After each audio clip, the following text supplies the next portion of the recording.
Toughest exam है India का, UPSC, उसकी 2.5 लाख की फीस को हम 7,500 में कर दिए। और सेम बहुत बढ़िया, वेरी गुड।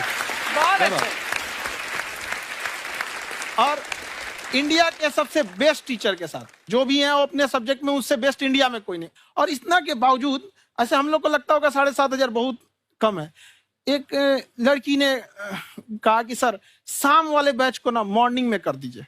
हम कहे बाबू तो इतना सबके इंडिविजुअल से तो बैच ट्रांसफर नहीं, क्या प्रॉब्लम है? उसने कहा ना शाम में हमको दूसरे के यहाँ बर्तन मांजने जाना होता है। तो हम लोग को लगता है कि जितना ये तकलीफ इससे कई गुना जाते हैं। और कई बार तो ऐसा लगता है कि वो भी ना ले। एक लड़का बेचारा नदी से बालू निकालता था और वो बालू को भरता था, फिर नाव बालू को किनारे लेके बेचती थी और वो बालू भरता था, उससे मेरी फीस ले आया। हमारा हाथ कांप गया, हम कैसे फीस ले लेंगे यहाँ पर। बहुत बढ़िया। उसी दिन हमने ये प्रण लिया था कि भारत का कोई भी बच्चा उसके सफलता में पैसा उसकी बाधा नहीं बनेगी, चाहे उसको जितना भी पढ़ना रहे यहाँ पर। क्या बात। और अर्चना जी मैं इनके बारे में एक बात, खान सर आपके बारे में मैं एक बात कहना चाहता हूँ। इनका जो स्टार्टअप है ये बूटस्ट्रैप्ड है। अच्छा, मैं साधारण भाषा में बता देता हूँ, ये सेल्फ फंडेड है। इन्होंने अभी तक किसी और से पैसा नहीं लिया है, ये इन्वेस्टर के पैसे से नहीं, इन्होंने खुद इसको बिल्ड किया है। और बल्कि इतना स्ट्रॉन्ग स्टार्टअप है ये कि मैं कहूंगा कि अगर इन्वेस्टर्स को इन्वेस्ट करना हो तो मैं इंडोर्स करता हूँ ऐसे स्टार्टअप्स को।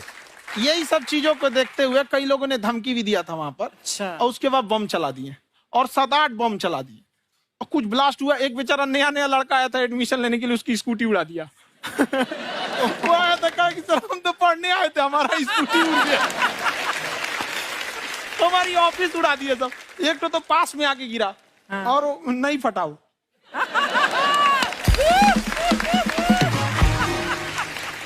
बाद में बहुत सारे लोग धमकियां दिए, लेकिन कहते हैं ना सूरज कितना भी तेज चमक ले समंदर नहीं सुखा सकता। वाह वाह वाह, क्या बात है।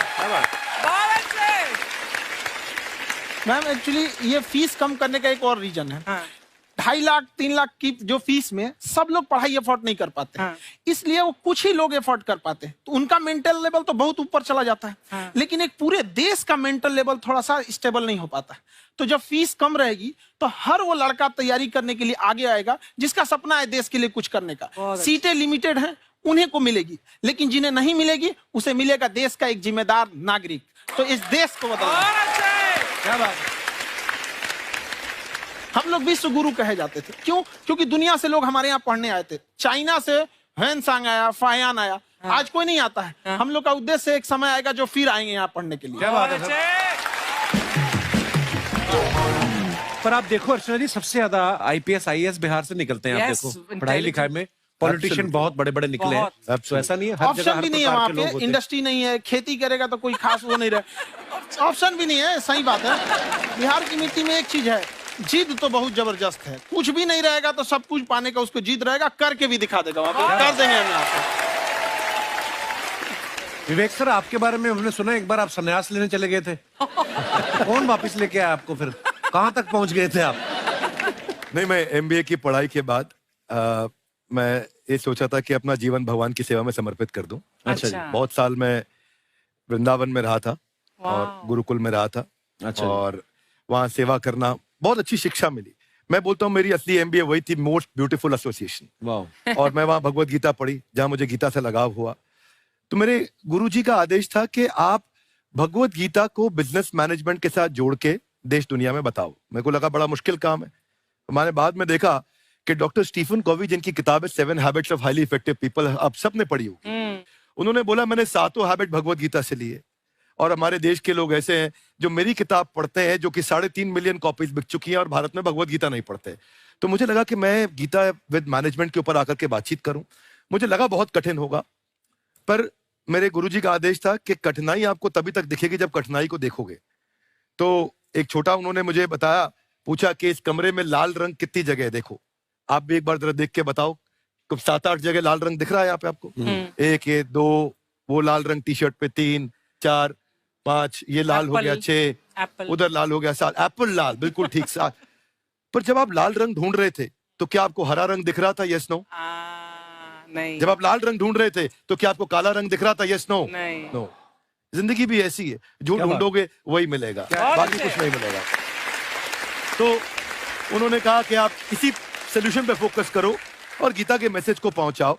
तो मैं बिजनेस मैनेजमेंट के प्रोग्राम्स कॉर्पोरेट्स में करने शुरू किए, क्योंकि गीता पहला मोटिवेशनल सेमिनार जो पृथ्वी के इतिहास में कपिल जी हुआ, वो कृष्ण ने दिया था। पहले मोटिवेशनल स्पीकर इस पृथ्वी के इतिहास के कृष्ण थे, जिन्होंने अर्जुन को रणभूमि में मोटिवेट किया था। बड़ी पेशेंस कृष्ण ने अपने लीडरशिप क्वालिटी से दिखाई, वो मुझसे मुझे बड़ा इंस्पायर किया, वो चर्चा ने इंस्पायर किया, और डिस्कशन ने इंस्पायर किया। तो उस डिस्कशन को मैं आज भी लेके चलता हूं अपने साथ। कहां सर, हमने सुना है आप 5 स्टार में रुके थे कल, और नीचे जाके वड़ा पाव खाने गए आप रेडी पे। एक्चुअली क्या है ना कि वहां जो चीजें सीखने को मिलती है ना, खाली पेट और खाली जेब इंसान को जो सिखाते हैं वो किसी यूनिवर्सिटी कॉलेज में नहीं सिखाया जाता। और गरीबी बड़ा बेशरम चीज होती है। तो कहते हैं कि मौत भी तू जल्दी आया कर गरीब के घर में, कफन का पैसा भी खर्च होता है दवाइयां खरीदते खरीदते। हाय हाय हाय, क्या बात है।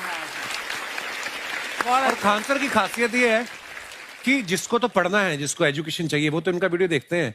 लेकिन वैसे भी कई लोग, जैसे अर्चना जी बात करी थी, कहती मैंने जब देखना शुरू किया तो मैंने बैक टू बैक इतने सारे वीडियोस देखे, क्योंकि आपका जो तरीका जो बोलने में, एक तो इनकी जो टोन है पढ़ाने में, और साथ साथ में जो ह्यूमर आता रहता है, तो उसकी वजह से और भी इंटरेस्टिंग हो जाते हैं आपके वीडियो। शुरुआत में हम लोग जब स्टूडेंट लाइफ में थे, या हम कई स्टूडेंट को भी देखते हैं, वो बेचारे जब थक जाते हैं तो आपका शो देखने लगते हैं। तो शुरू में हमको लगता था जब कि अरे यार हमारी पढ़ाई उसके लिए है, लेकिन पढ़ाई में थक जाता है, शो देख के नहीं थक जाता। तो हमने सोचा दोनों को मिक्स कर देते हैं। तो हमने उसको, और आज आपको पता नहीं हमने भी यही किया है। मिक्स करने। हमारे एजुकेशन सिस्टम में 2 कमी है, एक एजुकेशन की, दूसरा सिस्टम की। आप पटना से हैं ना? हाँ। हमें भी पटना पसंद है। बस कोई पटाने वाला चाहिए। नहीं, मजाक नहीं कर रहे हैं। आपका जो चैनल है, हम दिन में 10 बार आपके चैनल को सब्सक्राइब करते हैं। अरे हाँ, और बेल आइकन तो हम इतना जोर से दबाते हैं कि बाकी यूट्यूब वाले बाहर निकल के देखते हैं कि ये कौन है जिसने इनका चैनल इतना जोर से दबा दिया बेल आइकन। बुढ़िया, तो ये शर्म नहीं आती है? आते ही फ्लर्ट शुरू कर दिया ना तूने। तो जाते हुए करते हैं क्या? विवेक जी नमस्ते। आपसे काम था छोटा सा, कर देंगे आप? ये क्यों करेंगे? नहीं, गुरुजी हमेशा अपने वीडियो में कहते हैं कि विवेक से काम लो, विवेक से काम लो। विवेक मतलब दिमाग से काम लो आप। हाँ, तो विवेक जी अपने दिमाग से ही काम लेंगे। बहुत दिमाग है उनके पास। ये देखिए, जो आदमी, आपको मैं बताइए, जो आदमी बिना फिल्म किए कपिल शर्मा शो में आ गया, कितना दिमाग होगा उसके पास। लेकिन एक बात है जिसकी वजह से हम आप तीनों से नाराज हैं। क्यों? क्या बात? हर चीज में मोटिवेट मोटिवेट मोटिवेट क्या होता है? सच कह रहा है, जब भी ये शब्द सुनते हैं हमें लगता है कोई हमें चिढ़ा रहा है। बदल दीजिए ना, खाली मोटिवेट बोलना ही क्यों जरूरी है? कुछ और कीजिए।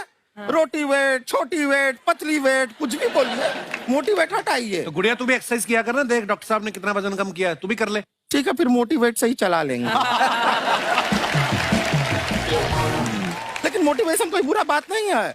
हमारे दादाजी भी वैसे बहुत मोटिवेट करते थे। हाँ, एक बार तो तालाब में डूब रहे थे हमारे दादाजी। हमारे पास रस्सी भी था, ट्यूब भी था, फिर भी हम अपने दादाजी को बचा नहीं पाए। क्यों? क्योंकि हमने उनकी ओर तिनका फेंका ना, वही कहते थे डूबते को तिनका का सहारा काफी। नहीं लगा सहारा, दादाजी बुड़बुड़ बुड़बुड़ बुड़बुड़। गुड़िया, तू क्या करने आई इधर? अरे हाँ, हम क्या करने आए हैं, एक पूछना था सर, खान सर। ये जो हमारा एक चाचा का लड़का है, उसको क्या है, थोड़ा पढ़ाई में प्रॉब्लम हो रहा है। तो 12वीं का पढ़ाई आप उसको अच्छी तरह करवा के 12वीं पास करवा देंगे आप? करवा देंगे, वेरी गुड, बात कर लेते हैं। हाँ राम सरोवर, देखो हमारा बात हो गया है। ये 10वीं जो तुमसे नहीं दिया जा रहा है वो नहीं देना है।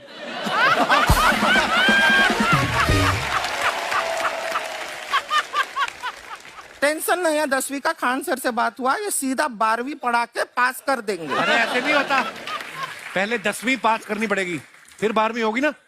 ऐसा कोई जरूरी नहीं है ये सीक्वेंस। हमारे मौसा जी थे, उनसे ना 10वीं हुई ना 12वीं हुई, अभी 3 दिन पहले सीधा उनकी 13वीं हुई। एक्चुअली क्या है, पढ़ाई लिखाई का हमको बहुत ज्यादा नॉलेज है नहीं। गांव में पढ़े हैं ना सर, स्कूल कहाँ होते थे अर्चना जी, गांव में स्कूल नहीं था, पेड़ के नीचे पढ़ते थे हम। यहाँ तक कि हमारे पास ब्लैक बोर्ड भी नहीं था। हमारे मोहल्ले की जो भैंसिया थी उसको खड़ा करके टीचर उसके ऊपर लिख के पढ़ाती थी। मजाक नहीं कर रहे हैं। और आप तो समझ रहे हैं, अभी ब्लैक बोर्ड की एक अटैच डस्टर था ब्लैक बोर्ड का, समझ रहे हैं ऐसा, वो पीछे से आता था, लिखा हुआ मिटाता था और चला जाता था। ये तो कुछ भी नहीं है। एक बार क्या हुआ, हमारा स्कूल शुरू हुआ, शुरू होते ही 2 महीने के लिए छुट्टियां हो गई। क्यों? ब्लैक बोर्ड ने बछड़ा दिया था ना।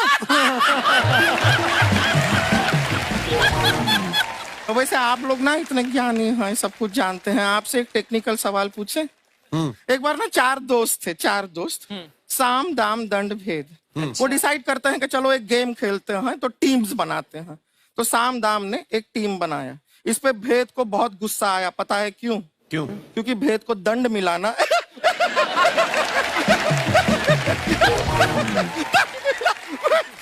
ये सिर्फ हंसती नहीं है सर, थोड़ा सा पेट्रोल पिला दो स्टार्ट भी हो जाती है। इतना है कि और भी बता दीजिए, जब हम बीमार होते हैं हम डॉक्टर के पास नहीं मैकेनिक के पास जाते हैं, और डिटेल दे दीजिए। ऐसा कुछ नहीं है सर, ये बोलते हैं खाली।